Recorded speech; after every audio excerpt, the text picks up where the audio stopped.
Microsoft Loop nous offre vraiment de nombreux artifices pour pouvoir mettre en valeur le contenu qu'on rajoute au sein d'une page ou de n'importe quel autre composant. Il arrive cependant des fois où on voudrait mettre un peu plus d'emphase sur un texte par des méthodes, disons, un peu plus traditionnelles. Et c'est là que la mise en forme peut survenir. La mise en forme, c'est quoi? C'est tout simplement l'ensemble des opérations que vous allez appliquer en général à un texte pour le rendre plus parlant, pour le rendre plus attirant, pour qu'il suscite davantage d'attention.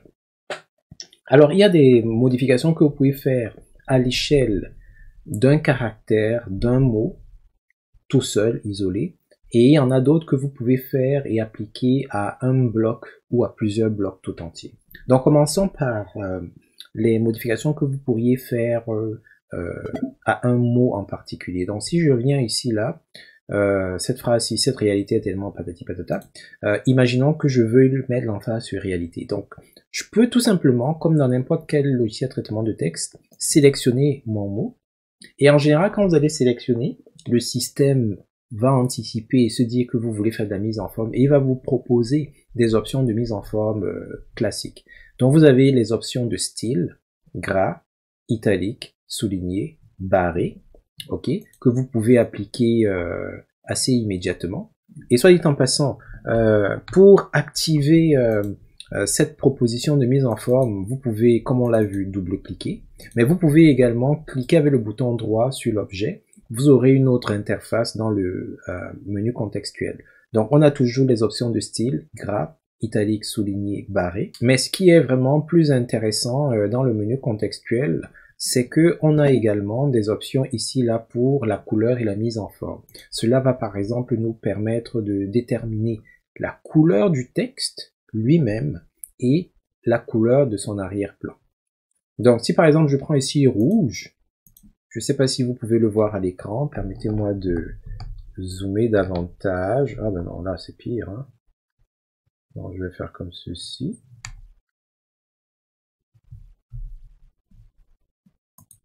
Bon là j'ai peut-être abusé, hein.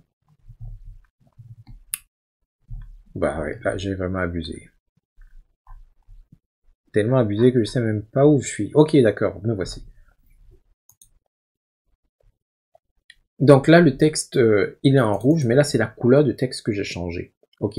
En double-cliquant, j'ai à peu près les mêmes options, sauf que je n'ai plus tout le menu contextuel, dont les annulés et les autres options là, elles ne sont plus là. Mais je peux toujours revenir ici à couleur et mise en forme, et je peux éventuellement changer. Donc, la première partie, ce qui s'appelle couleur, ils auraient dû l'intituler couleur de texte, parce que c'est le texte qui va changer. Tandis que arrière-plan, c'est la couleur que vous allez mettre à l'arrière de ce qui est sélectionné en ce moment. Donc, si je prends par exemple bleu-vert, et je clique dans le vide, vous allez voir que réalité est écrit, mais il y a une espèce de cadre bleu-vert qui est en arrière.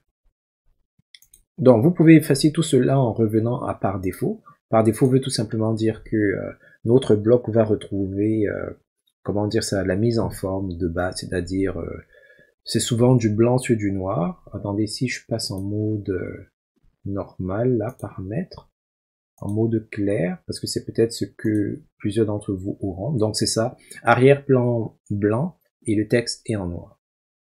Alors pour ceux d'entre vous qui étaient en train de regarder cette capsule dans le noir, je suis vraiment désolé.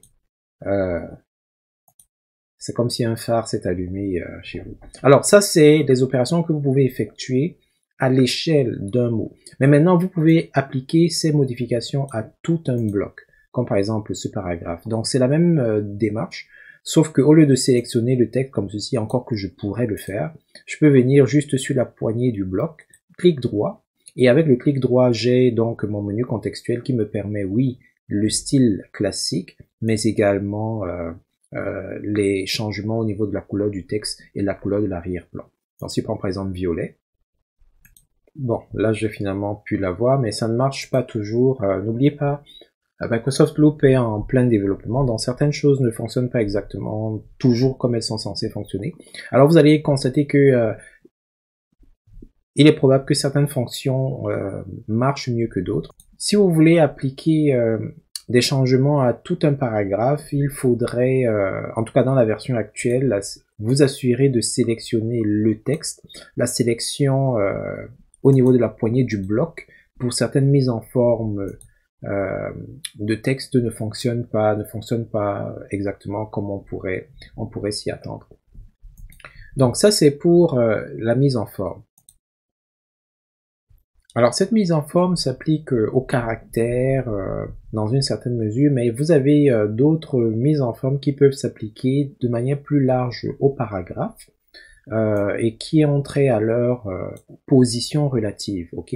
Donc si je clique sur les points de suspension qui apparaissent dans cette bulle, ça me fait apparaître le menu contextuel et on a par exemple des options comme celle-ci qui peuvent nous permettre d'augmenter le retrait d'un bloc de texte en particulier et on peut l'agrandir ou le réduire suivant les besoins.